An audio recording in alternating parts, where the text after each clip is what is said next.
you know, let's continue on this side. So you remember, so just to refresh, okay? So you remember that when we have an array, of sensors, and these arrays are uniformly spaced and linear, which is called ULA. And then in this case, if I have a wavefront which is impinging, narrow band wavefront which is impinging from a directional rival theta, this maps onto the sinusoid along the array, okay, which is this is sinusoid, which is obtained by cutting on this direction, okay, by cutting there the corresponding corresponding wave field that is propagating through toward the array. Now, since this one is a sinusoid, the sinusoid depends, the frequency of this particular sinusoid, which is a spatial sinusoid, depends just on the directional rival theta. Now, the directional rival theta, look, is measured with respect to the normal, okay? So this is the notation we use. So, the directional rival is measured by this theta here, okay? So it's with respect to the center, okay, with respect to the normal incidence to the array. In radar, this is called the broadside, okay? So I say that the wavefront is impinging, is reaching the array from the broadside when it's a perpendicular, exactly perpendicular. But this is just a radar jargon.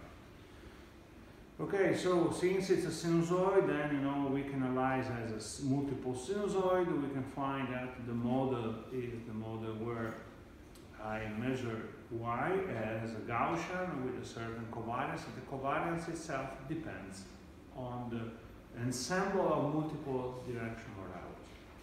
Now, so going to this point, we ended up that since the spatial sinusoid has a certain frequency, which is measured in cycle per meter, okay?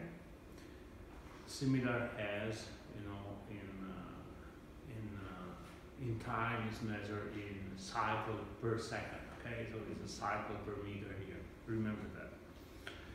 And so I can sample the sinusoid, and the sinusoid, which is I indicate as U, okay, is dependent from U max, which is the maximum frequency or angular frequency of the sinusoid, multiplied by the sine theta. So sine theta is just defining what is the corresponding spatial frequency with respect to the directional rival. Now, in order to, okay, these are the normal lines, so it's similar when I take a frequent sinusoid in a continuous time, and then I group, I put together, so I take the frequency, I divide by the sampling frequency, okay? This is what we call normalized frequency. So it's similar here. So I multiply by d, which means is I take the frequency of the sinusoid and divide by 1 over d, okay? It's the same as taking this one and divide. This is as omega x d theta divided by 1 over d, okay? Divide by 1 over d means I normalize the frequency with respect to the sampling frequency in space. Then, I come up with the sampling theorem. And the sampling theorem says that I need to have at least 2 samples of any sinusoid. Now, it is rephrased here to say that I need to have at least 2 sensors for every spatial cycle of the spatial sinusoid that is collected along the direction of the array. And coming out by that one, I get this condition, which says that d, which is the spacing of the sinusoid, should be smaller or equal than lambda here. Lambda divided by 2, okay, so which is, is the half of the wavelength of the wave field, divided by the sine of the directional rival. Now, from this relationship, we notice that the worst case is when the denominator is equal to 1. So when the denominator is equal to 1, then you know this is the worst case. Then it's enough that we choose d equal to lambda half. Then you know we fulfill any condition for any case. Now, what does it mean sin theta equal to 1? It means that theta equal to 90 degrees. So that means that I have my array in this direction and the wave field is coming from 90 degrees. Now, notice that 90 degree is not distinguishable from minus 90. Okay? So there is an ambiguity. And similarly, I cannot distinguish from 0 with respect to 180 degrees. So you need to imagine that this array, which is set from a set of sensors, is free in the space. You know, and this wave field, you know, coming from here is the same as a wave field coming from the other side. Okay? So there is an intrinsic ambiguity, which we don't really mention much, but you know there is an intrinsic ambiguity on all the theory that we develop. But beyond this ambiguity is fairly commonly employed. Okay, so you know, as a first sight, you analyze everything when you have an array of sensors using the fundamental theory. Then you make some modification. Now, looking at this relationship, okay, this one or this one, okay. So what I say, you know, u max sine theta. Okay, this u max is this guy.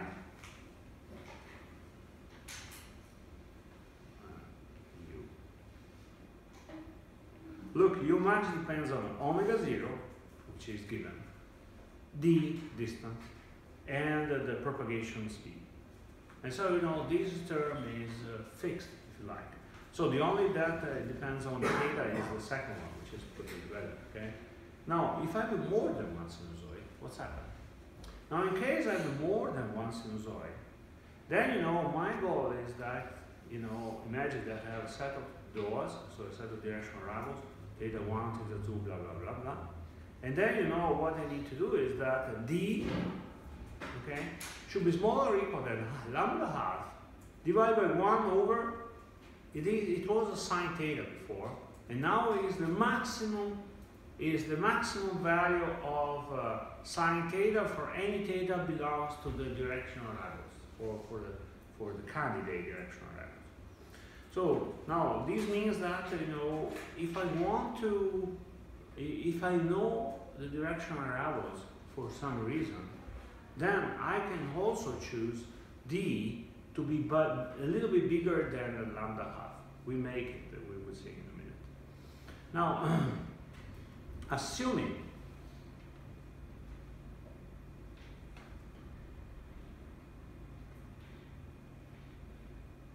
that, you know, d is equal to lambda half, so let's make the assumption that we have a uniform linear array.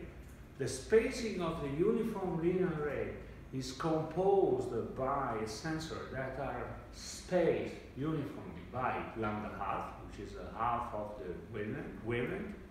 Then in this case, the ensemble of the sinusoid can be described by, so yk, which is a signal received by the kth sensor, is the sum of multiple sinusoids, and each of these sinusoids is pi sine theta L, multiplied by k minus 1. So, you know, but regardless for that, I have a sum of sinusoid with the angular frequency equal to pi sine theta. So I have a set of sinusoids with this angle. Okay? Now, if sine theta is equal to 1, then my angular frequency is pi, then it's smaller. Okay? So let's see what does it mean. It means this relationship is so stupid that, you know, for some reason it's confusing so much. And I tell you what. So I told you last time at the moment. Let me tell you what again. Now the mapping is that here I have a door,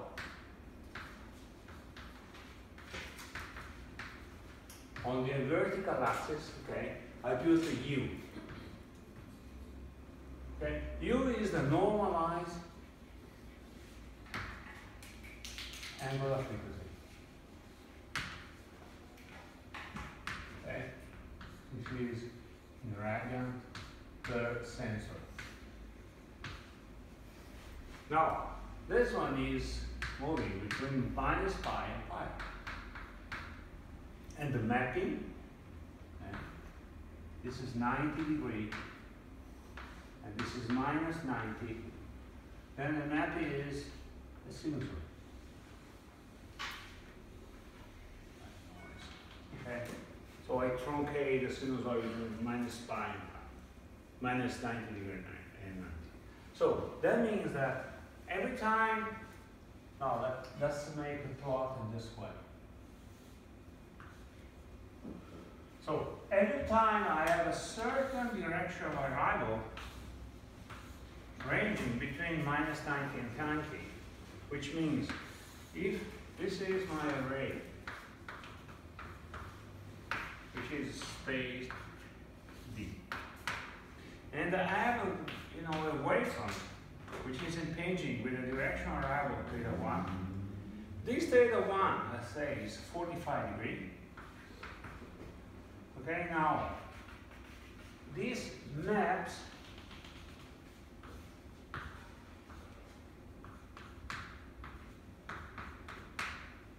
into a sinusoid. Now it's a spectrum, this one, okay? So you need to see it this way. So you have a sinusoid, if you like, you prefer this way probably.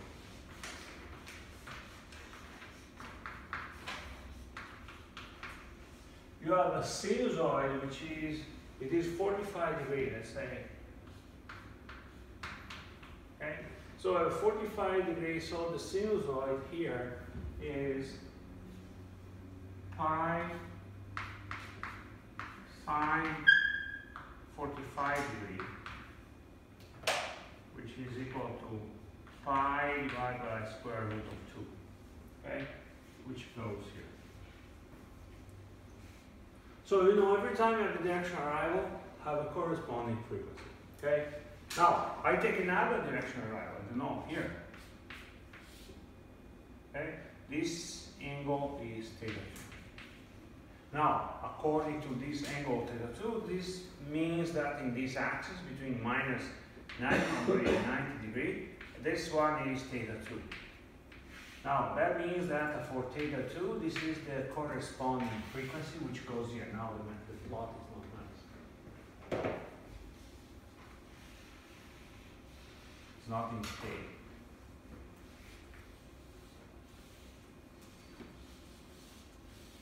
Okay. This goes.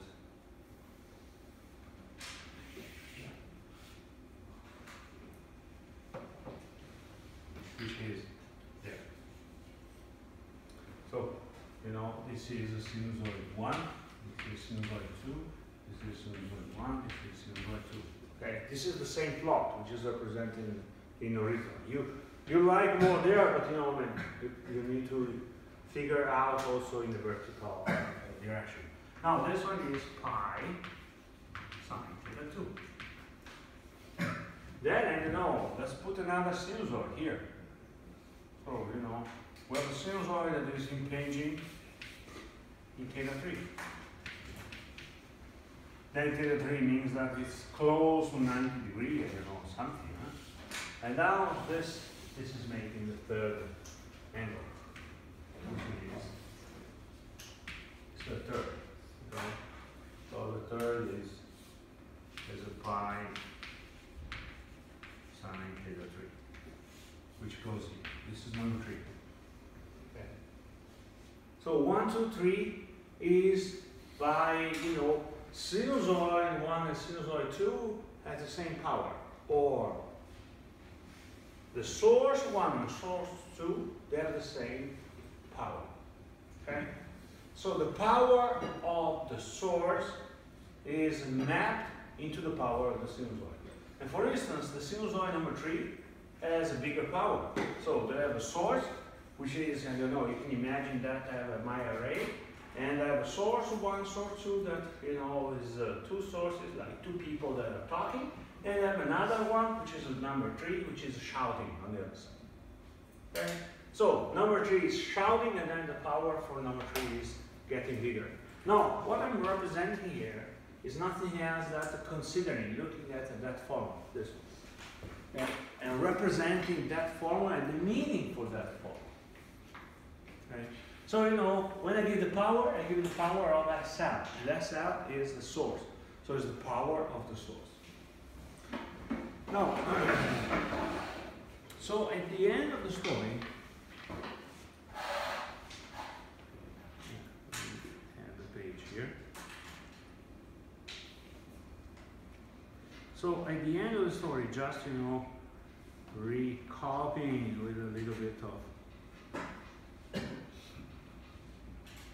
So if I have a, you know, a directional ravel coming from theta 1, theta 2, and theta 3, which is a plane wave, okay? These are the 3 directional ravel, you know, and each one has a specific source far away, which is in far field, okay? That's a source which is emitting. I don't know, you can imagine that the source here is represented by a person that is talking, even if the person talking does not generate a narrow band. Right now, just to figure, okay? But the we, like in the we, you know, in the we, you don't control what is in the we. Probably there is a narrow band which is generating the telecom they call a single tone, okay? So it's a narrow band, single signal, okay? So I have a set of sensors, these, the spacing. So it comes out at from this one, you know, what I measure is U as a normalized spatial frequency. Okay, so I get one sinusoid, another sinusoid, number 1. I don't know. Let's make number 2, and I have another one which is number 3 that is strong, okay? So, now given that way, this is going between -pi and 0 and pi. Okay, so you know, if I put everything according to this representation, which is a representation of 3 sinusoids, then you are not surprised that we can do, having 3 sinusoids, the periodogram. I can make a spectral analysis for that. Because if I make a spectral analysis, that I can see the 3 sinusoids or something related. Now, so let's imagine that you know, we have these 3 sinusoids. We collect the signal, okay, and then what we do, we make a periodogram.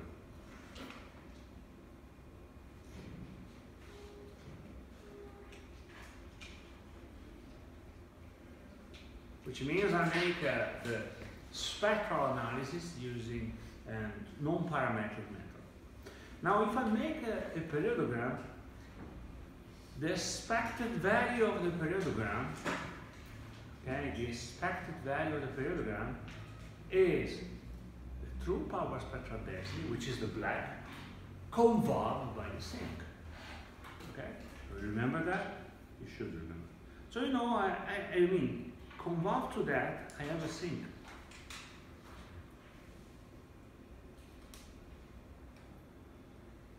So there is another sink. Then there is another sink.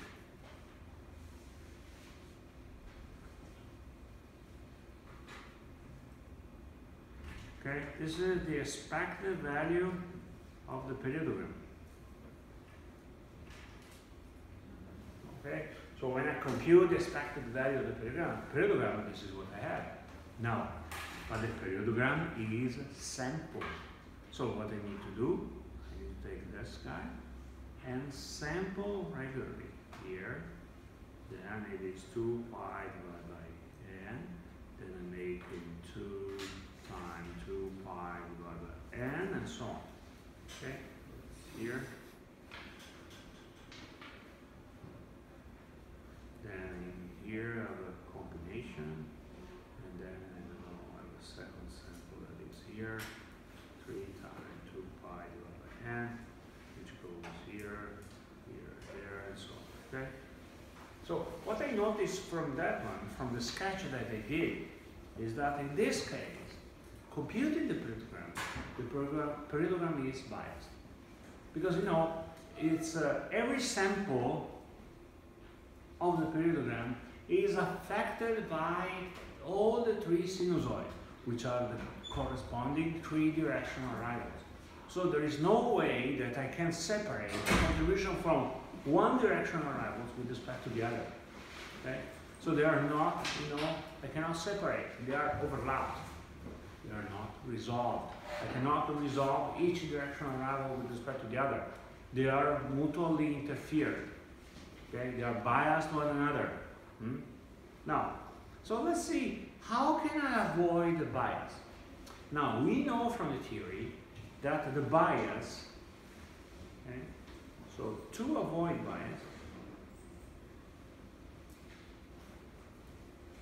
in parallelogram with sinusoid, I need to have that a u, which is the spatial frequency, uk, should be equal, so the kth sinusoid should be equal to a multiple of 2 pi divided by n, okay, an integer multiple of 2 pi divided by l. Then I indicate as lk. So lk, okay, is equal to 1, 2, blah, blah, blah, 2, so it's an integer. Now in this case, the parallelogram is not biased. So if the sinusoid, by the way, I have multiple sinusoids. So if all the sinusoids are having an angular, a normalized spatial frequency, which is equal to a multiple, an integer multiple of 2 pi divided by n, okay, then the parallelogram is unbiased. Then by making a parallelogram, I can directly estimate the frequency of the sinusoid, which means the directional arrival without any bias. Okay, so you know what is this particular combination? Now UK, what is UK? UK is U max times sine theta k, because theta k is the kth directional arrival. But since we normalize to have a lambda distance equal to lambda half, so it is pi divided by sine theta k, which is theta k. Then I have the condition. The condition is, okay, the condition is that I need to have a pi sine theta k equal to 2 pi divided by n multiplied by lk, where lk is an integer. Okay?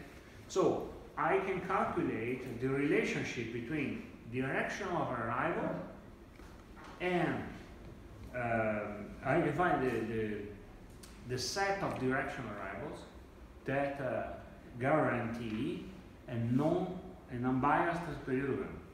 So you know, putting in another way, so this is a set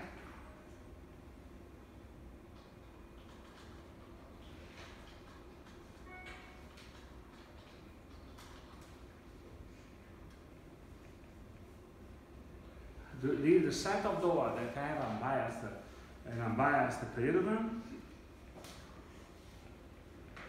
is by solving this equation for Lk equal 1, Lk equal 2, Lk equal 3, Lk equal 4, blah blah, Lk equal n. Okay, and this is what is is written in the next page. Now, where is here at the bottom here? So the condition for having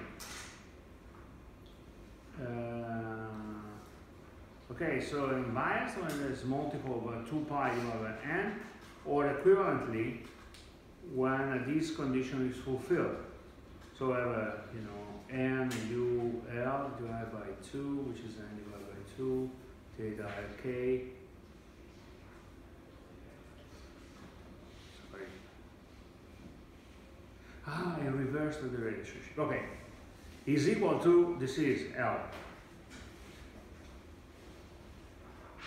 I told you, Lk is equal to 1, 2, 3, okay, or or 0, 1, 2, 3, and minus 1. Okay? So that means that if I want to add,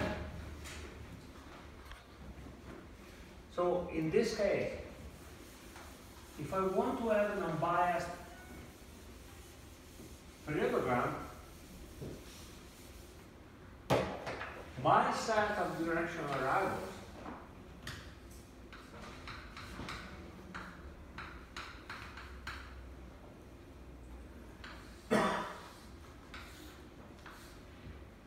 this is 90 degrees, this is minus 90 degrees.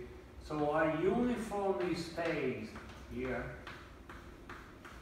and becomes a non-uniform space there. Okay? So the space is getting, you know, denser and denser. Okay? Now, due to that, you know, this is the condition that I get by having the, you know, the unbiased for the parallelogram. Now, what is, so let's make another step forward. What is the spatial resolution of the system? Now, in order to calculate the spatial resolution, we need to distinguish two directional arrivals that are angularly spaced one another. Now, so that means that it should be clear the fact that if I have a set of sensors and I have two directional arrivals impinging, I have two sinusoids. Okay? So imagine now, look at this plot. Imagine that I have two sinusoids. The sinusoid,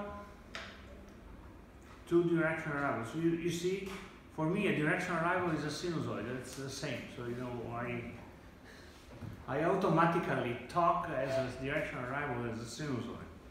Okay, so I pay more attention. So, you know, imagine you have a two-directional arrival. One is theta 1 and the other is theta 2. Okay? Now, my goal is to distinguish these two. I want to separate. I want to see as two entities. Now, in order to make that, what I do is this. I map these two directional arrivals into two sinusoids. U1 and U2 by the formula, okay? So from here to there is the mapping. Is U max time sine theta. Now, so that means that I have these two sinusoids. Sinusoid U1, which is corresponding to the directional arrival theta 1. Sinusoid U2, which is the corresponding sinusoid for the directional arrival theta 2. Okay? This is, you know, the delta and the delta corresponding to the two sources. Let's model the system as if the two sources have the same power. So I have two sinusoids with the same power. Take, you know, the sinusoid U1, which is theta 1, and the sinusoid U2, which is for theta 2. Now, what I do is, given this, I evaluate by the parallelogram the bias. And so the bias is represented by taking the sinusoid convolving with the sinc squared, okay, which is the Fourier transform of a triangle. So the sinc squared, that again is this, you know, this is a sinc squared. Now, my goal is to put this angle theta 1 and theta 2 as close as possible. And I want still to distinguish. But in order to distinguish these two, the minimum way that I should do it is that I need to put the corresponding frequency U1 to be on the zero of the sinc square obtained for the bias of the parallelogram. That is the convolution with the frequency U2 by the sinc square. And similarly, because it's symmetric, the convolution of the sink of the delta corresponding to the sinusoid in U1 with the sink square. Now that means that the corresponding light gray is the convolution of the delta, so it is delta U minus U1 plus delta U minus U2, no space, convolved by the sink.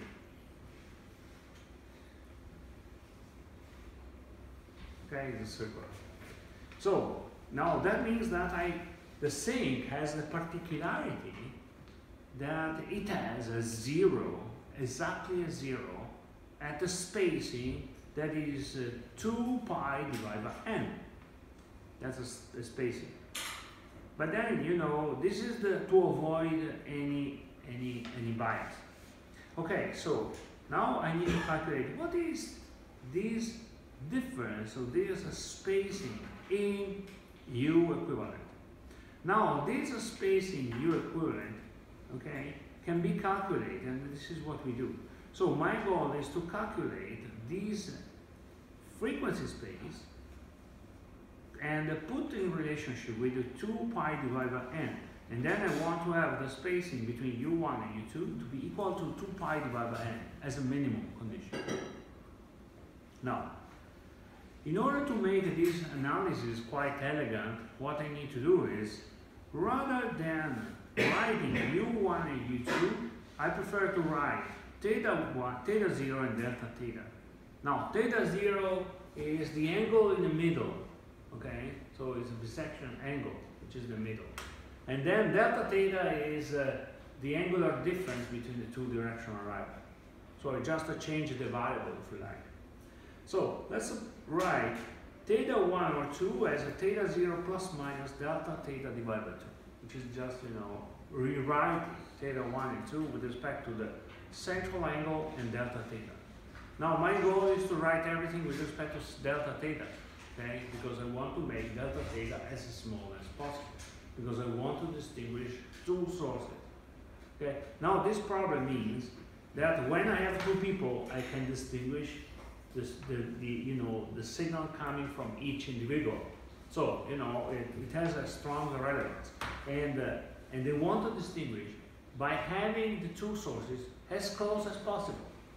So, if the two sources are angularly spaced a very, very little bit, then that means that I have a very high resolution. So my array has a high resolution. Now, let's compute that. So, so once I have a theta 1 and 2 written as a center angle plus minus, you know, the directional arrival difference, then I can write the corresponding normalized frequency, which is omega 0, D, C, actually it's V, but you know, so yeah, C probably. I think in the book there is still some C in place of V, okay? C is because in telecom is the propagation of the electromagnetic wave. So anyway, so U12, which is a normalized frequency, is equal to, this is the term that we call U max, multiplied by sine theta 1 or 2. Now, theta 1 or 2 is theta 0 plus minus delta theta divided by 2, which is this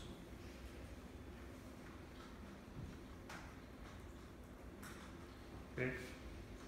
Then, you know, this is U1 and U2. Now, my goal is to calculate the delta U. Now, what is delta U? Delta U is U2 minus U1. Now, since U1 is U max sine theta 0 plus delta theta divided by 2, and U2 and U1 is the same with the minus, then I put it here. So this is U2, this is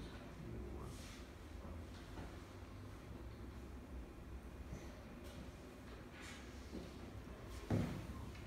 Now, manipulating a little bit with the trigonometric, and then I get that delta U is this one. you know, the distance between U1 and U2 in normalized frequency.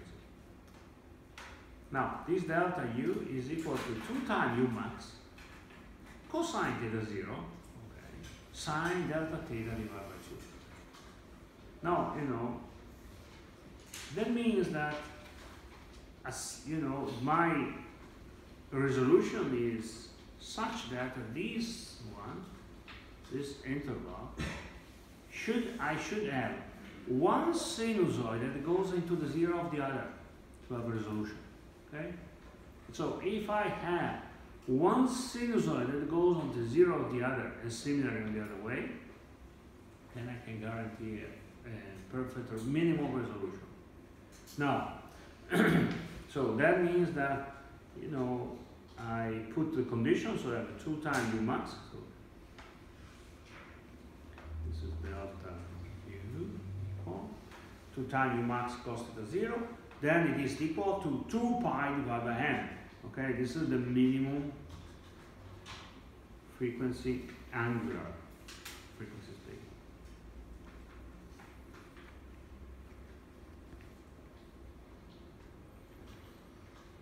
By the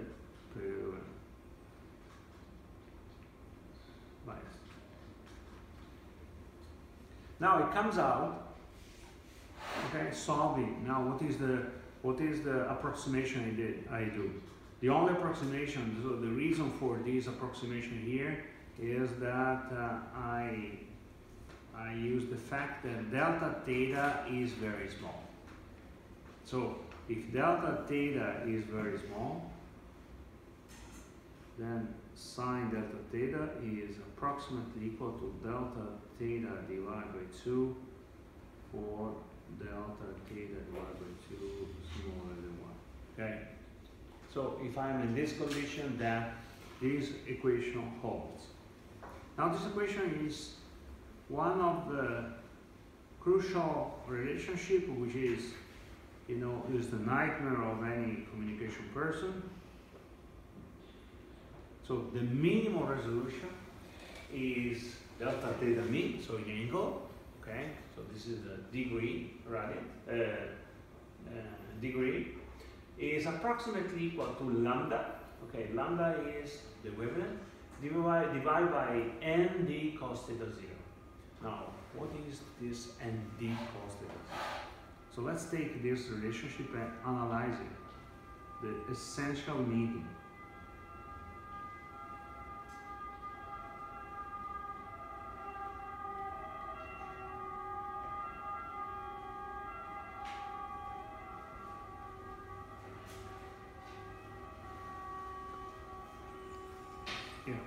What does it mean? This is the minimum resolution. So this equation is telling us that if we want to distinguish two angles of arrival, one coming from impinging from theta 1, the other impinging from theta 2, that, you know, are mutually distant one another angularly by delta theta, in order to separate, to distinguish, not to interfere each other. The delta theta, so the mutual distance between them, should be dependent on lambda, but it depends on nd cos theta 0. What is theta 0? Theta 0 is the angle in the center. Okay, so the central angle. So this is theta 0. It depends on that. So, what does it mean that? It means that, you know, the two angle of arrival, that's why I made it too small.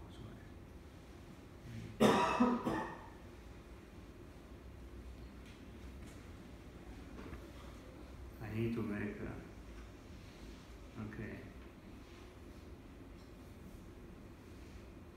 So I have one direction arrival, and then I have another direction arrival. Okay, this is theta 1, this is theta 2, and then I know this is theta 0. Okay, so this relationship says that, you know, Here I have one set of sensors, n. Okay. So what is n times d? N times d is, you can imagine that every sensor is representing a setup similar to a capture area. Imagine that you are sampling. When you are sampling, every sample is collecting the information related to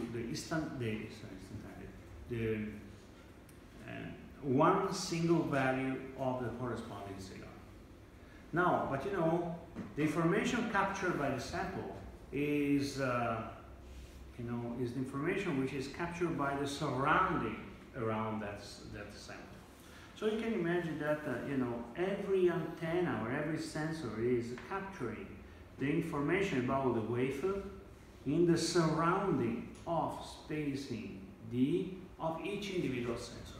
So it's like, I put the sensor here, I have put the sensor here, but this sensor is a sort of averaging in the surrounding of the position of the sensor. And the sensor number 2 is approximately averaging in the surrounding of the sensor number 2. Now this surrounding is given by the sampling interval d. So n times d is called array aperture. So this one is the array aperture. Okay? Now what is theta, sine theta, cosine theta 0? Now cosine theta 0 is simply the projection of this sampling procedure. So it's like if I don't have an array there. Let me change the color, it's better. I don't have an array there, but I have an array that is less space. So it's more compact.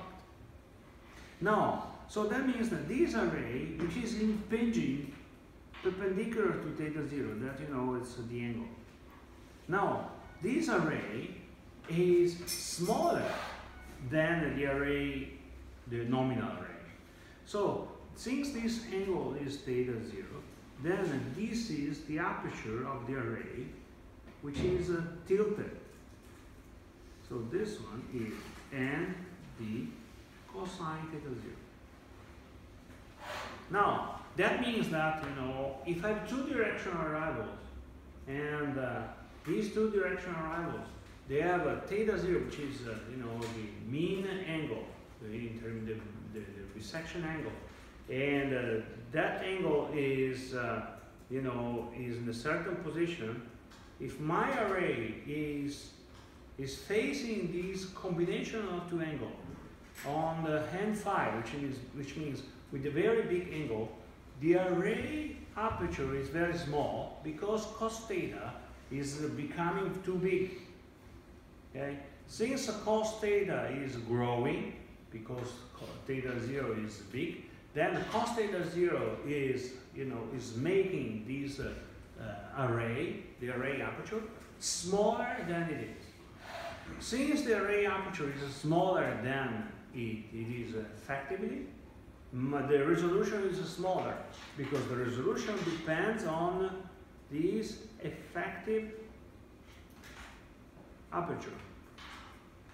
Because it is the aperture that is seen by theta 1 and theta 2. So that means that, if I want to have delta theta mean, so if I want to minimize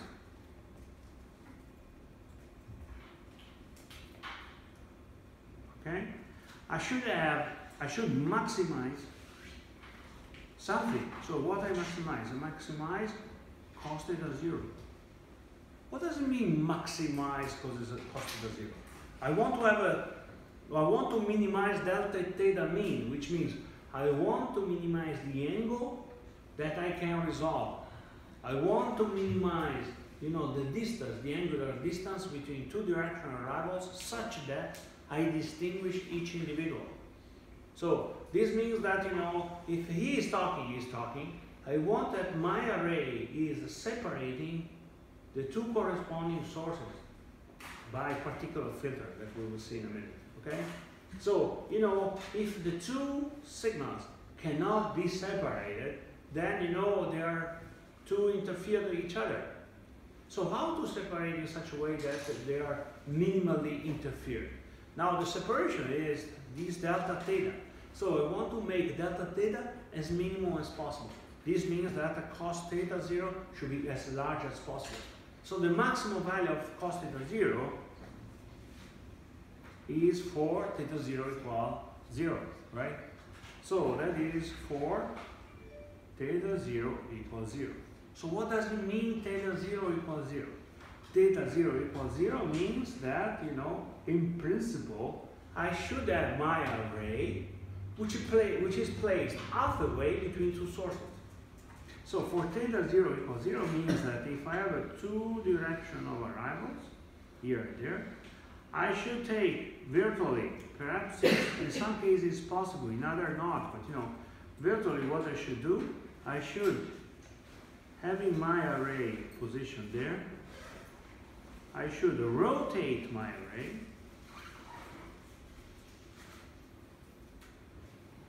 until my array with the entire aperture is rotated halfway between these two directional arrivals. In this case, I have the maximal resolution. So, if I want to have a maximal resolution, what I need to do is I need to rotate my array in such a way that I put the two sources, one on the left, the other on the right. In this way, I have the maximal resolution. In fact, what you do, if someone is talking to you and you want to distinguish, okay, you look at the person. But in case two people are talking, and you know what you would do, you put yourself looking halfway between the left and the right, because you don't want to privilege one and the other, right? But there is a physical reason for that. It's because in this way you have the maximal resolution. You can resolve better the two signals. So putting the array halfway, you have the array because you have two sensors, okay? That's our sensor, no?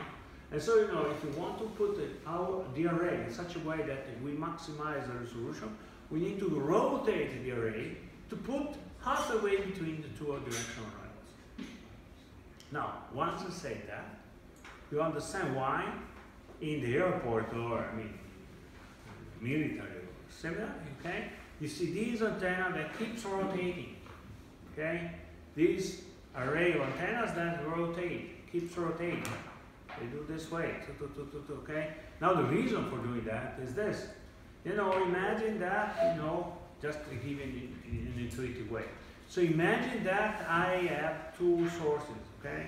So I have two directional arrivals. So imagine they are, and you know, for my array pointing in this direction, you know, they are not resolvable, okay? Because they are below the resolution.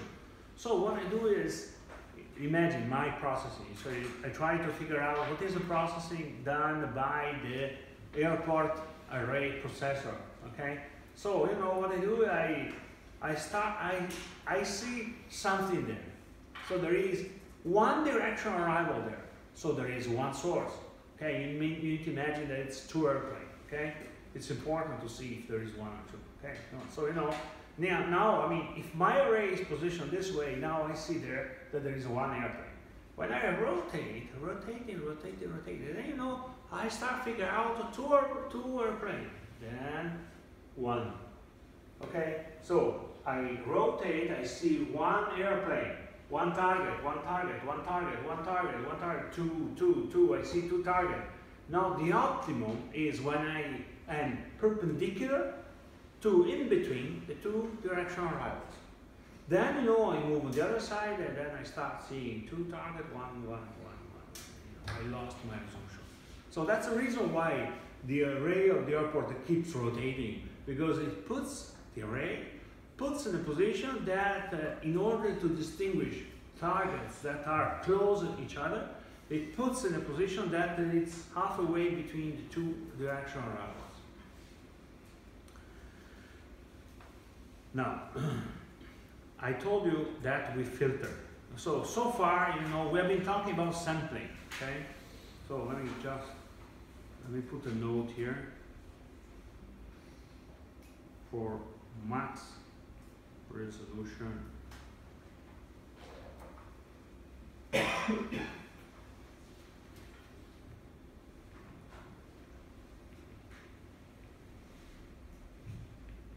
If feasible. For instance, you know, the radar at the airport has the antenna which is intrinsically rotating, so it keeps rotating. The number of sources is limited, so this is something that can be done. But you know, what about the cellular phone? You know, the number of equivalent airplane, which is the users, the mobile phone users, that are in a cell is very huge. It's much higher than the number of airplane that is under the control of the control system in a certain area. So since the number of cellular phones are too big, you cannot rotate physically the antenna. And so you keep the array of antenna fixed, and you have a certain coverage area. And so in cellular system, the coverage area is 120 degrees. So you have your array of antenna, which is pointing in a certain area, within plus minus 90 degrees. Why plus minus 60 degrees? Sorry. Why plus minus 60? Because of the fact that my, you know, on the far end, which is on the angle larger than 60, 70 degrees, I have a certain, you know, distortion. I lose the resolution because of the effect of cos, that cos theta 0. And so because of that, if I have some cellular phones that are on the angle that are, you know, on around 60, 70 degrees, my resolution is very poor.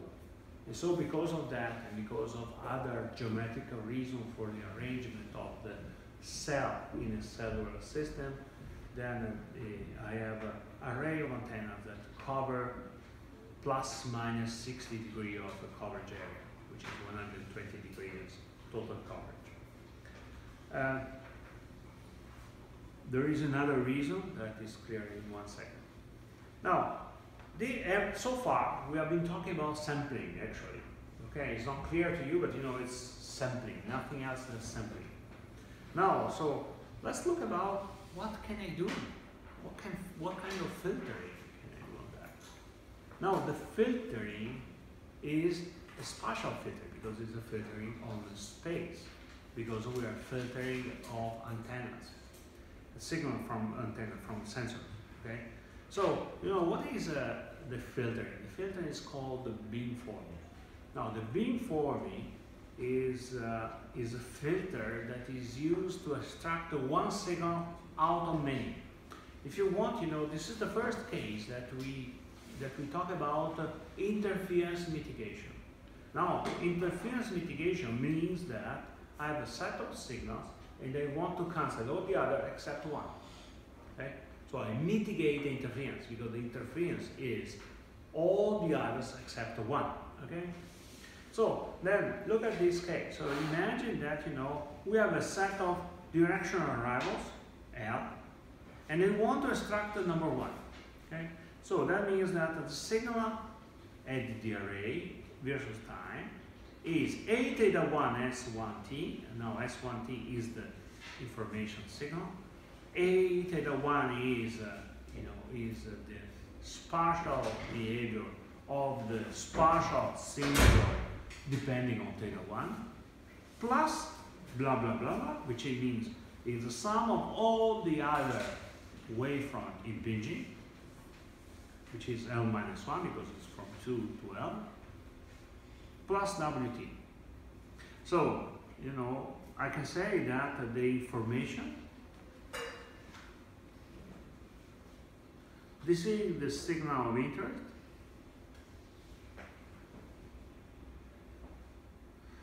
this one is usually called interference, and this is the noise. So I can redefine everything as a compound noise The compound noise collects noise and interference. Okay? So, I mean, if you remember, we discussed this concept some time ago when I told you that, you know, noise is everything which is not signal. Now I can complete that definition saying noise is everything which is not signal of interest. Okay? So, you know, if you have the homework and your goal is to get the music, everything else is noise.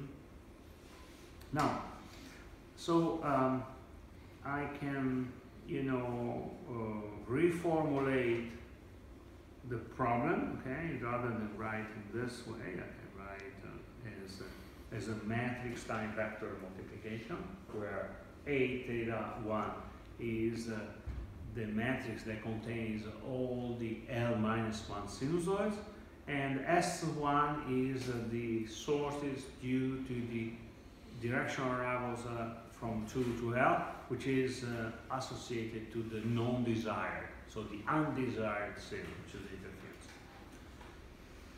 interference. Now, I can study a little bit before that. I can study a little bit the properties of this ensemble of signal, which I collected as W tilde. So this ensemble is the noise, which, you know, might have a certain covariance, and then there is all the interference that might have another covariance. So in other words, that, you know, I can calculate, I can model. This signal is having, you know, these W, and this W is a Cn, so is a Gaussian, circular Gaussian with a certain covariance Rw tilde. Now this covariance is the covariance of W and all the signals. And then, you know, this Rw is this one. So the covariance of W tilde is the covariance of W plus the covariance of the interference. Now, let's make some study on that, because, you know, we need to understand more than do. We need, I mean, understanding is more important than physically doing. Now, what do we need to understand here? We need to understand what's happening when, for instance, we have a configuration of directional arrivals that are isotropic. Now, what does it mean? Imagine that my directional arrivals of the interference, I'm talking about this term, huh? This is my goal. I'm analyzing this one. So imagine that, you know, I have a set of directional arrivals that are coming from everywhere. So you know, you are here, you listen, and you have people shouting from everywhere. They have a similar power. Now, since they are shouting everywhere, all surrounding you, now you can say that, you know, it's similar to have a white noise, spatially white, because I cannot distinguish individually each direction. Now, given that, you know, we can say that in case the directional arrivals are isotropic, which means, you know, these directional arrivals are everywhere, with the comparable power, then what we can say that, you know, the covariance becomes diagonal. So in other words, if I have multiple directional arrivals of interference, so if I have a set of interference, and none of the interference dominate, which means they have approximately the same power, and they are coming from everywhere, I can model this as an uncorrelated process, uncorrelated spatial random variable, which has a covariance that is diagonal. Now, this happens for true, which means, you know, this is true asymptotically. This means that if I have an infinite number of sources that are isotropically distributed with comparable power, then my corresponding covariance is diagonal. If the number of sources are large enough, then it's approximately, you know, diagonal, perhaps, and it's close to be diagonal. Second remark. These are the two remarks that I need to do. remark number one. Okay, from the algebraic point of view. Remark number two. The remark number two is the following. Assume that, we write it here. Yeah, I keep analyzing this formula. I should isolate. So, assume that I have no noise and have just interference. So since I have a L minus 1 sources, now the rank of this matrix, which means the number of degrees of freedom of this matrix, which means how many independent sources do I have, is equal to L minus 1 or less. Why less? Because you know, if I have two sources that are aligned, the rank is lower. If I have two sources that are perfectly correlated, rank is lower. So then you understand why I say that the rank of that component is equal to, this is from the algebra, okay? So this equality from algebra. But this equality, okay, comes from the fact that from the physical problem, is lower or equal than L minus 1. Because we remember that we discussed about the algebraic property of the covariance. And the algebraic property of the covariance says that if I have two sources that are angularly aligned, which means, you know, it's one after the other, this can be perceived by the array as if there is one source. That means that the number of independent sources is not L minus 1, but is L minus 2 in this case. If one of the interference sources is heading a wavefront that is bouncing from the wall, like, you know, Wi-Fi, is bouncing from the wall and is impinging to the array, then the same source is having a perfectly correlated signal here. So once again, I have L minus 2. The rank of these matrices is L minus 2. Okay. Now, how to make the filter? Assume that, you know, we have a. By the way, let me comment on that. Let me comment on that. Array processing is one of the topics that, for a reason, is placed at the end of the course, because it involves in heavy knowledge or manipulation of the algebra and the covariances of the random variables implied. And so, you know, the reason why it's placed here is for that. Second, if you deal with array processing in life, you have to deal with a strong array, strong algebraic knowledge. So you need to have a deep algebraic, deep manipulation of algebra and statistics. This is just, you know, to comment to you in case you want to run you want to go into the direction of making array processing in life or working in the array processing. Since you are manipulating multiple signals at the same time, it's heavily algebra based. Now, what is the beamforming? You know, now put it this way, the beamforming is very simple. The beamforming is nothing else than a linear estimate of the signal. So now let's look at the problem. So I have a set of directional variables, theta 1, theta 2, blah blah, theta L minus 1, theta L. Okay.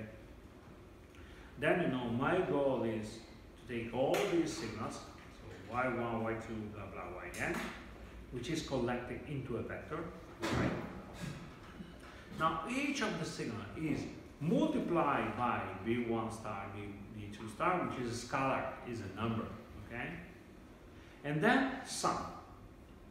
So, you know, rather than, writing this way means that the sum, the value here is the sum. I read the block diagram is the sum between n equal 1 to capital N of a b lowercase m star multiplied by y n t. Okay, this is what I see. Now, this is you know, I need to design these set of coefficients, because y is what I receive. These set of coefficients are the beam forming coefficient or the spatial filtering coefficient in such a way that these are estimators for one of the signal. In other words, what I do is I want to design, now I mean rewriting as a vector inner product between b and y. So it's like to multiply b emission time y t in such a way that the b is unknown. So I want to find b such that since y is a compound of signals, and since all these are interference, okay, I want to minimize the interference and maximize the signal. So, you know, this filtering process is a filtering that is aiming to minimize the impact of the interference and maximizing the outcome from the signal. So, now going to the specific problem, that means that my signal is given by, so if I look at y, let me take it from here. Yeah, it's here.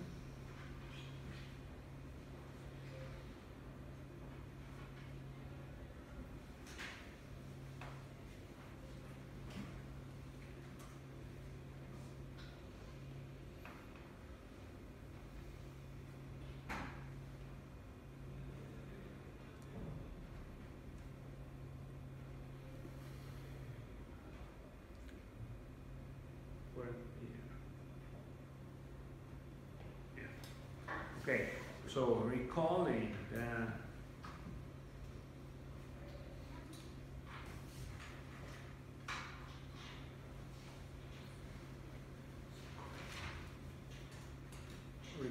the signal model, okay, which I plot there, then I isolate the contribution of the signal from the contribution of the noise plus interference. Okay. So here, the first term is due to the signal, the second is noise plus interference. But actually, it's the filter signal and the filter noise plus interference. So my goal is to minimize the power of this, maximize the power of that, or do something related. Okay? In other words, I can maximize the power of the signal. Now, what is the power of the signal? B is just a vector. A theta 1 depends on theta. S1 is random. So when I calculate the power of the signal is, by the expectation, is computed with respect to S1. So it is the power of the signal multiplied by B emission time A theta 1 to the square. Okay. The power of the interference, this one, since W has a covariance RW not, then my covariance, given this covariance, then you know the power of the noise is computing the expectation B emission W emission B, which is B emission RW, which is the covariance of WB. This is after the beamforming. So after the beamforming, the power of the signal is given here, the power of the noise is given there. Okay. Now, so I have a problem.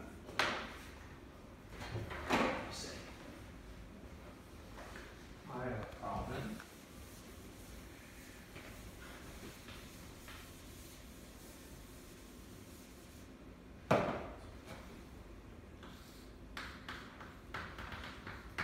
Physical array, I have theta 1, I have all the other input here, okay. Then you know, after doing these processing, I have a y t, okay, the vector y t, And so in yt there is a signal, which is that one.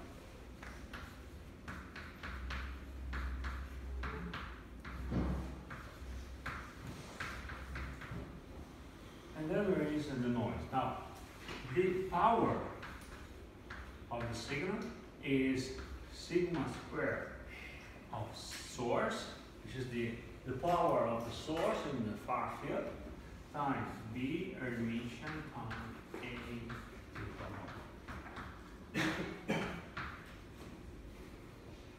plus I have W tilde T, and this term as the power of W tilde is B emission R W tilde B.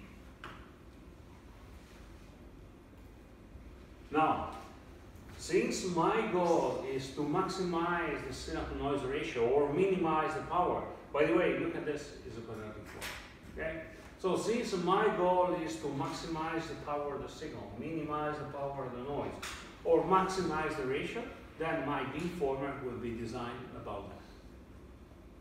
Now,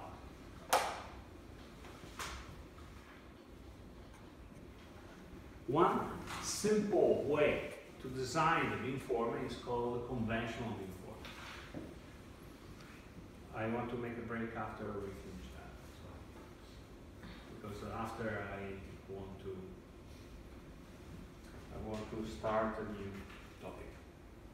Just the beginning. So, you know, I mean, the conventional beamforming. What is a conventional beamforming? Conventional beamforming is when I choose this B to be equal to that. That means, as you know, I choose B in such a way that I know the direction of arrival. So I know A theta, and then I choose B as A theta. So, you know, that means that for conventional beamforming, okay, so this is the choice of the beamformer. So by choosing by the conventional beamforming, so by choosing the conventional beamforming this way, then the power of the signal, the power of the noise, you know, is calculated. So the power of the signal for the conventional beamforming is larger or equal than n sigma square s. And the power of the noise is, so it's dependent on the direction of travel. Now, by the way, this beamformer is also the maximum likelihood estimation for S1 in case of RW is y, is uncorrelated. Now, it's also convenient, once I have the spatial filter, it's convenient to look at another property of the spatial filter, which is the array gain. What is the array gain? Now, this spatial filter is computing the gain with respect to the single direction arrival. Now, this gain is simply given by this relationship here. This relationship is the gain of the beamformer versus theta.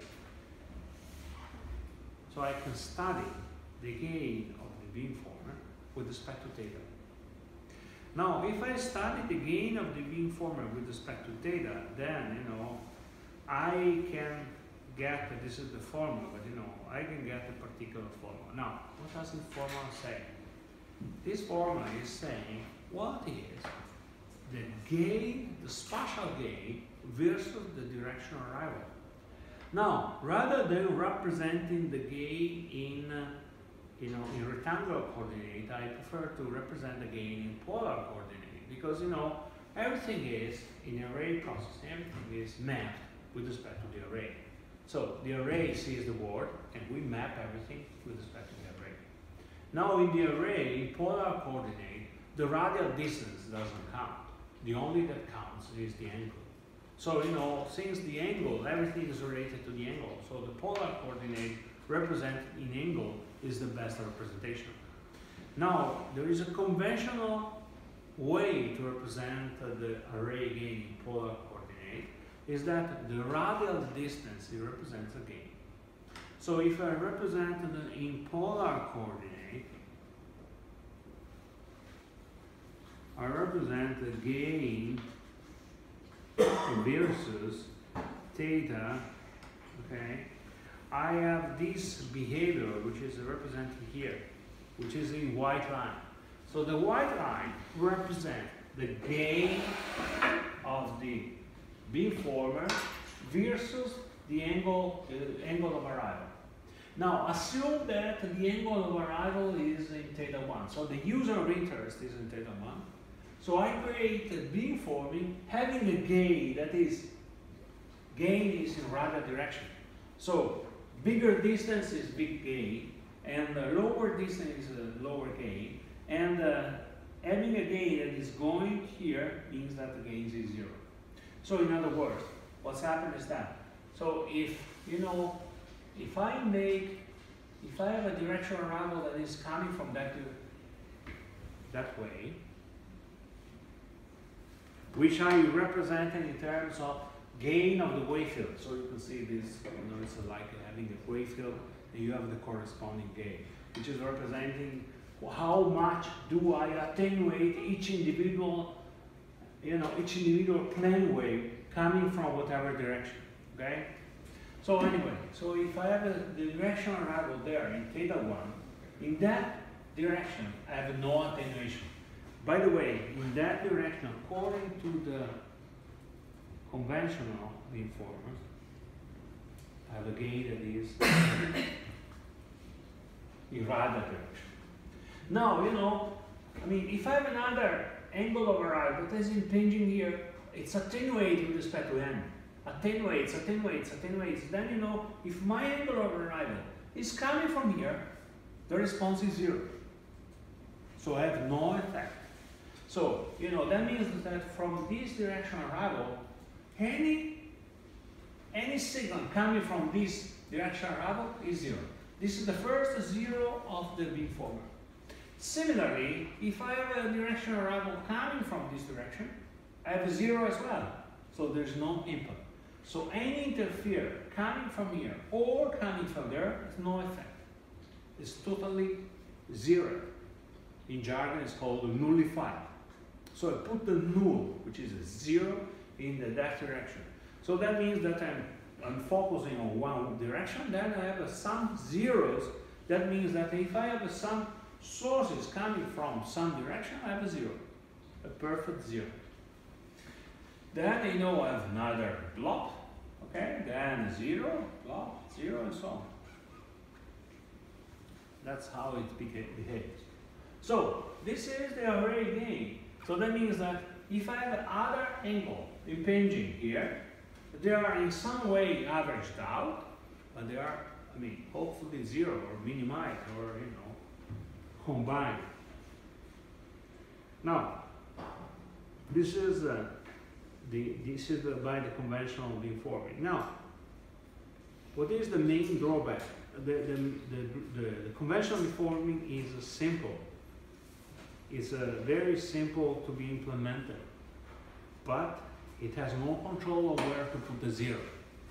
Now, usually what you want to do is you want to put as 0 as possible, because you want to put the 0 in the position where I have the interference. So now, since every directional arrival is a sinusoid, so, you know, I have this, imagine I have this configuration. So I have a minus pi, 0, pi. This is the spatial normalized frequency. And then imagine that I have a sinusoid here, which is E1. Then I have another, then I have another, then I have another, then I have another, so on. This is the signal of interest. And these are all interfered.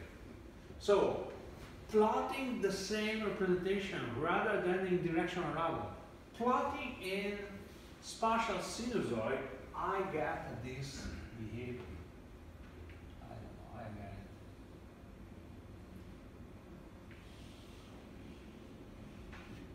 So for instance, you know, this interference is not attenuated. So that means that I have perhaps I have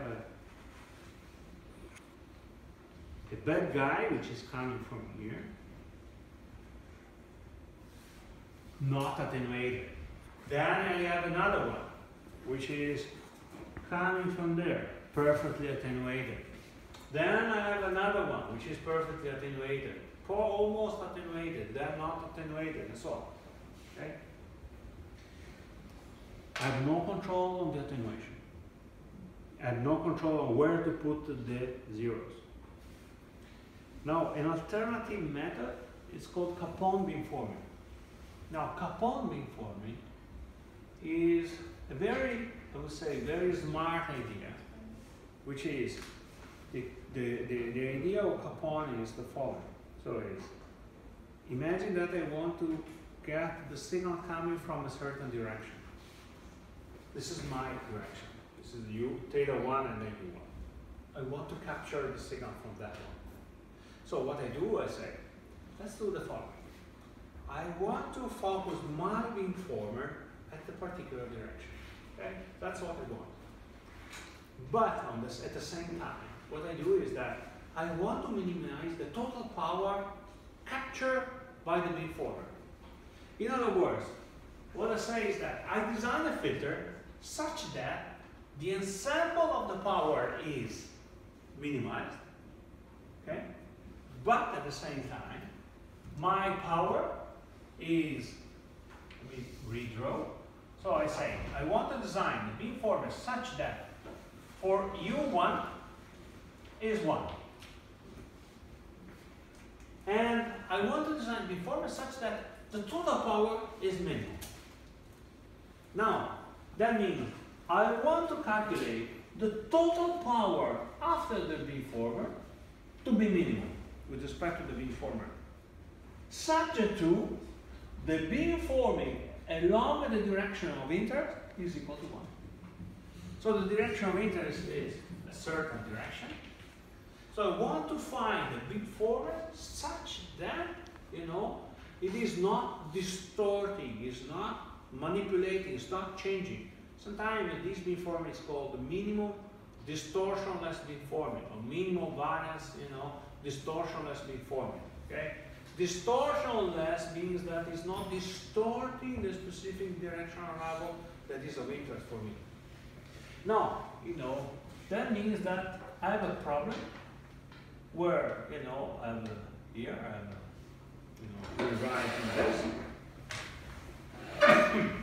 So if I rewrite, this is a B emission time Ry time B. So I need to minimize B emission RYB, which is a quadratic form, subject to B emission time A theta is equal to 1. So that is, you know, is a minimization of a quadratic form subject to a linear condition, linear constraint. So I go back to the beginning, I see the solution, I plug in. So this is, you know, this is a constraint optimization. So by the Lagrange. See chapter beginning. Okay? So, you know, I calculate the beamformer. Now this beamformer has this filter, okay, which is dependent. It's dependent on the inverse of the covariance of Ry. Now, it's very nice and it's very instructive to make the analysis of the attenuation capability of the noise of the minimum variance distortionless beamforming or Capon beamforming. If you want, you know, you can calculate the array gain. You see, the array gain is the gain versus angle when I design the beamformer with respect to theta 1. Okay? So that is the gain of beamformer when design for directional arrival of interest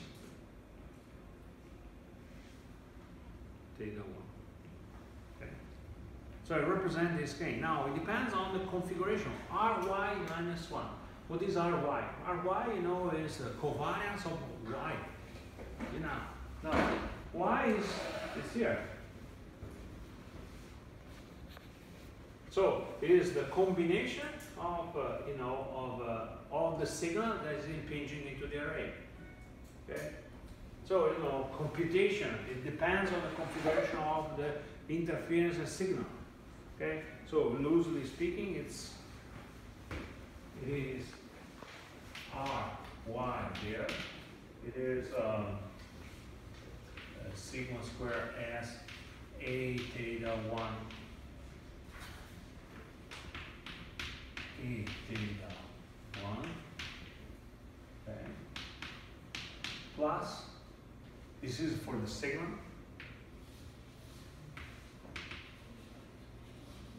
term,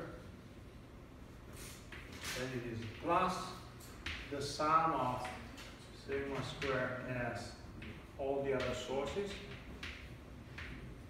in case of multiple sources, A theta L, A theta L emission, plus it is RW, which is depending on the noise. So it's complicated. It depends on multiple terms. So it's very, very complex. Now it's very instructive. I don't know if I put it here. Yeah, it's very instructive to see how the Capon beamforming is acting. Now I made a very simple exercise here. So I choose one directional arrival limiter, which is theta 1, and another interference and the white noise. So imagine I have the interference that is in 12 degrees, and the signal of interest is 18 degrees. So what's happened is that the beamformer is always trying to put a 0 along the interference, and then it's changing the shape of the main lobe or the principal lobe depending on the entity of the noise. If the noise is very big or low, it changes the behavior, it changes shape. But in any case, okay, you can start with that. But in any case, what's happening is that the minimum variance or the Capon beamforming is putting the 0 or minimize the power of the interference. Now, for this specific example, the Capon beamforming would do the following. Would put one here, 1, 2, 3, 4, 5, and try to put the 0 there. Okay, perhaps put the 0 here, then put the 0, then put the 0.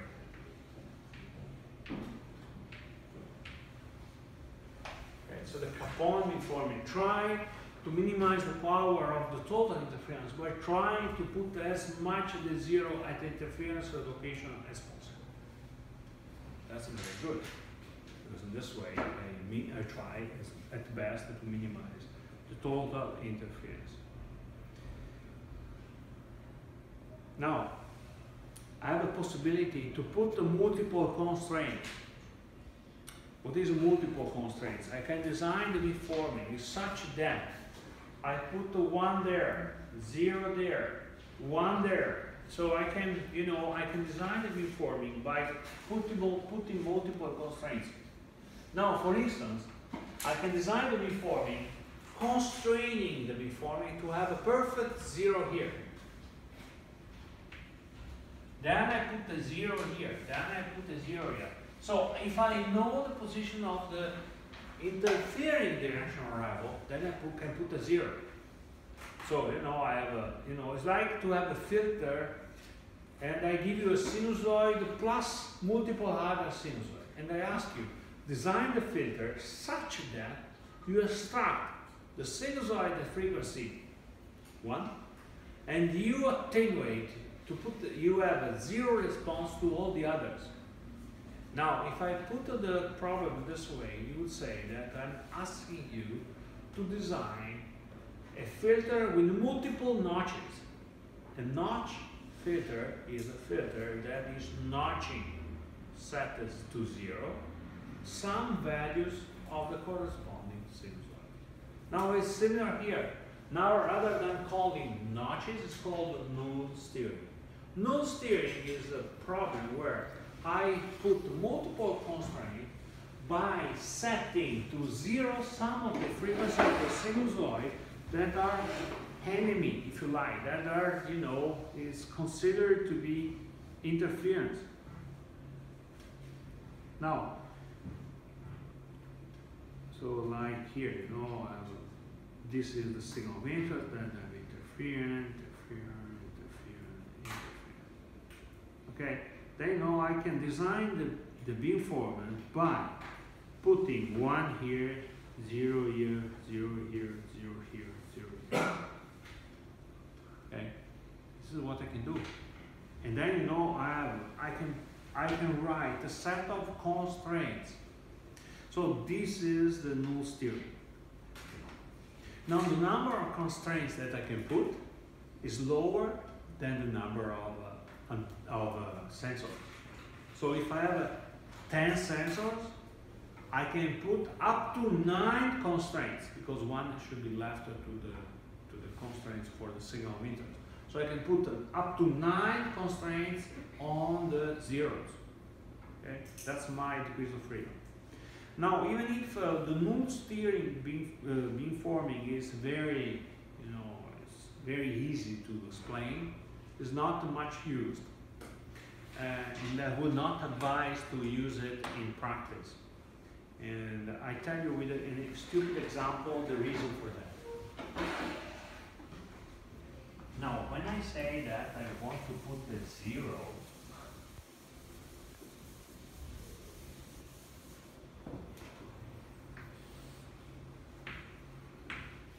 I have a sinusoid, okay? I don't know, this is the sinusoid. I could make a stupid example with 2 sinusoids. Now, this is the signal of interest. Let me say U1, which corresponds to theta 1. Okay, so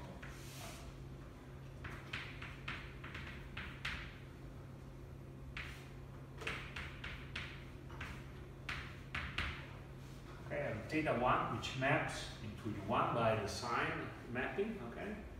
And then I have a second sinusoid, which is very, very strong. Very, very big, okay?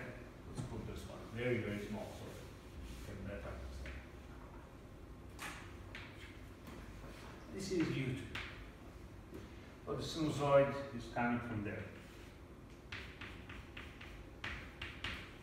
But you know, theta 2 is very, very strong. Okay?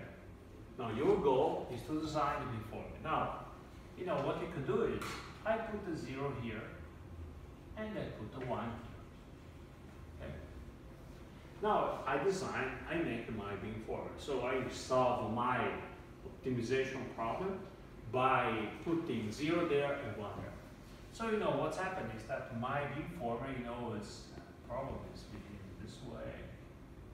Actually, you know, when I make a plot, the plot I make is by the gain to the square. Okay? So the plot, when I'm plotting the gain, I'm plotting this gain, which is the gain to the square. Okay? So that's why, you know, I have this gain to the square. So, but you know, that gain to the square comes from the gain. So actually, you know, before having the square, I have the gain. So the gain, you know, might be positive, negative, positive, negative, positive. Okay? So this is my gain. Now, I designed the beamformer such that it goes to 0 there. Okay? Now, so let's look at this, what's happened here by the zoom. So here it happens that, you know, I have a big sinusoid, very big, and then I have this crossing to the 0. And here there is a constraint, right? Because I put to 0, right? Now, what's happened if, for instance, the directional arrival of the interference that I estimate previously, or I know that is a certain angle, is not exactly that angle, but it's a little bit less, or a little bit more. So, if theta 2, which I suppose, which I estimate in parallel is certain angle, but it's that angle plus 1 degree. So what's happened? It happened that if I put the constraints there, But in reality, the true sinusoid is here. This happens that this gives to me that the zero is not a zero anymore, but it's a gain different from zero. So that means that out of the beamformer, I have a strong interference because I choose the experiment such that the signal emitter is very tiny, it's very small, and the interfering direction theta 2, which is very, very, very strong. Okay, so one is shouting ah, and the other is talking very, very low volume. So it's a trouble. So and you need to imagine that perhaps the source is not fixed in space, but perhaps it's trembling, like me. If I just move myself in this direction, I mean, even if you apparently for you from your side, I'm generating. My source is always at a certain angle, but the angle is fluctuating. Now, so for this and other reason, the directional arrival is not stable, but it might fluctuate. The fluctuation of the source or the directional arrival generate a strong signal after the beamformer. So Null's theory does not take this into account. So, but since I can use multiple constraints, so I have some constraints, then I can decide that my solution should be done in such a way that here I have a 0 and 0 in the first derivative. That's another story. Because if I put a 0 in the first derivative, that means that here the behavior of the beamformer is not that, but it's this way. I can put the constraints on the second derivative. Okay, so I can design multiple constraints such that the bad boy, okay, is killed, is in some way strongly mitigated, also put to 0. So the Null's theory does not use these multiple constraints. In order to design the beamformer, you need to design by putting multiple and somewhat with fantasy constraints, like putting the derivative to 0, the second order derivative to 0, it depends on the case. Okay? Or you want to put that the gain within a certain interval is close to 1, or the gain within a certain interval is close to 0, and so on. That's a strong degrees of freedom that you have. Now, if you ask me which is better, I cannot tell you. It depends on the problem. Okay? So, for this problem, we put this at the first derivative. Or, for instance, if this guy is very, very strong interfering, what I would do is perhaps I would put, if I know that the directional arrival is here, I would put a 0 here and 0 there, and putting the first derivative to 0. So 0 in a point nearby the directional arrival, 0 in a point nearby on the other directional arrival, on the other position, so in the surrounding. Then I put the derivative to 0, which means that 0 is real 0, the strong 0, and is a 0 even if the directional arrival has some fluctuation, which is possible.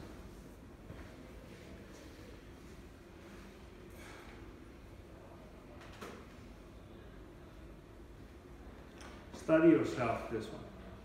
Look at the Maxence-Sear beamformer. It was slightly technical. Now, by the way, you can look at there are some slides after. Okay, and we make 5 minutes. So I give you some slides after, which is I wrote optional for you. This is the evolution. This is just 2 minutes. Okay. Is the evolution of the cellular system, which is 5G, 4G, blah, blah. And the typical scenario now is that, I have several radio equipment with a set of antennas and other radio equipment. So, what I said as a sensor now are antennas, then you can see some, you can read something on the context of the 5G and the usage of a massive MIMO. Massive MIMO is a multiple input, multiple output. It's a massive means that you have a set of antennas that are very big. Now, why massive? Since the angle, the selectivity angle. Okay, so since the selectivity angle has approximately this aperture with between the first zero on the right and the first zero on the left, this is approximately dependent on 1/n. N is the number of antenna. If I make n very, very big, very, very, very big, what happens is that I have like a pencil beam. Pencil beam means that I have a very, very tiny, beam former, which is pointing on each individual user and is zeroing all the others. So if the number of antennas is going to infinite, which makes no sense, okay? If the number of antennas is very, very big, I have a possibility to filter out as much interference as possible. Now, this is the criteria for massive MIMO. Now, this is because of telecom, they will hear a lot, they will work probably on this. Now, so this is just, a toy, an example of channel capacity for interference, blah, blah, blah. And that's, these are slides from the introductory slides, so which means the first slides of the course that I told you I did in France last year. So just to say the difference between diffused information, which is, is like putting the water everywhere, or focused transmission, which means that I pointed to each individual, so I spraying the water. And these are examples of antenna. You see, this is 6 centimeter. Okay, this is an array of antennas, so you can count it if you have time. So this is 6 centimeters over, 12 centimeters. So this array of antenna is that big. Okay, and 2 or 3 weeks ago, I saw an array of antenna that small. It contained 256 antennas. So the huge number of antenna is feasible. And this is in the future of 5G. And you have a multiple antenna also in the cellular phone. Okay, so if you open the box, you can see multiple antennas placed. Each of these is an antenna. It doesn't show up really, so the antenna is not like the antenna of the TV. Okay, the electromagnetic to know that. And so this is the reason why, the reason for having more antenna is that because having more antenna is that because of rays are bouncing everywhere, you can have 3 parallel channels, like in this sketch. Having 3 parallel channels means that you are transmitting 3 times more than one. Okay? And think about the Wi-Fi. Okay, when you see multiple antennas of Wi-Fi, so you can virtually think as if every antenna is transmitting one signal. So if you have 6 antennas, you have up to 6, potentially 6 streams in parallel. These multiple streams, okay, this parallel communication now is called layer. So when you hear about layer, and you heard about how many layers has a certain MIMO, means that how many potentially possible parallel communication has a certain MIMO. And this is some evolution. So I can have a different cells that they are cooperating, they are interfering, and so they are they're very, very much heterogeneous. That's just for, I told you, a couple of minutes of flavor for what's next. And this is for the sake of interest for the telecom students. Let's have something, coffee.